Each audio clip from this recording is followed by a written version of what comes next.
பார்வதியின் அந்த ஏக்கம் சாதாரண ஆசை அல்ல. அது ஆதியும் அந்தமும் இல்லாத பரமசக்தியுடன் ஒன்றாகவும் தாபம். அவள் உள்ளம் அறிந்தது, சிவனை அடைய உடல் அழகோ அரச கௌரவமோ போதாது. தவம், தியாகம், தூய அன்பே ஒரே வழி. அதனால் அவள் இமயமலையின் அடிவாரத்தில் கடும் தவத்தை ஆரம்பித்தாள். வெயிலில் நிழலின்றி நின்றாள், மழையில் அசையாமல் அமர்ந்தாள். குளிரில் உடல் நடுங்கினாலும் மனம் நிலை குறையவில்லை. உணவின்றி உறக்கமின்றி ஒரே மந்திரம் அவள் உதடுகளில் ஒலித்தது, ஓம் நம சிவாய. பார்வதியின் தவம் பூமியை மட்டுமல்ல, தேவர்களையும் அதிர வைத்தது. இந்த தவத்தின் சக்தி பரமசிவனின் தியானத்தையே கலங்கச் செய்யும் என்று தேவர்கள் அஞ்சினர். ஏனெனில் சிவன் உலகை மறந்து தியானத்தில் இருந்தால் சிருஷ்டியின் சக்கரம் நின்று போகும். அப்பொழுது தேவர்கள் மன்மதனை அழைத்தனர்.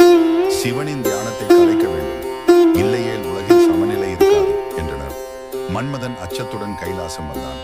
அவன் அறிந்தான், சிவனின் கோபம் தீயாக மாறினால் தன்னை எரித்து விடும் என்று. ஆனாலும் உலக நலனுக்காக அவன் தனது மலர் அம்பை சிவனின் மீது விட்டான். அந்த ஒரு கணம் சிவன் கண்களை திறந்தார். அந்த பார்வை கோபம் அல்ல, அது பிரபஞ்சத்தின் நீதியான பார்வை. அவரது நெற்றிக் கண் திறந்தது. மன்மதன் சாம்பலானான். உலகம் மௌனத்தில் உறைந்தது. ஆனால் அந்த நெருப்பு பார்வதியின் தவத்தை தடை செய்யவில்லை.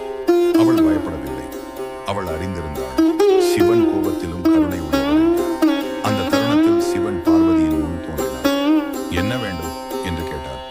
பார்வதி தலை குனிந்து கண்ணீருடன் சொன்னாள், உங்களைத் தவிர எனக்கு வேறு எதுவும் வேண்டாம். அந்த ஒரு வாக்கியத்தில் அவளின் தவம், அன்பு, தியாகம் அனைத்தும் நிறைந்திருந்தது. சிவன் புன்னகைத்தார். அந்த புன்னகைதான் அர்த்தநாரீஸ்வரத்தின் விதை. நீ என்னுள் பாதியாக இருக்கவே பிறந்தவள் என்றார். அவ்வாறு சிவனும் பார்வதியும் ஒன்றானார்கள்.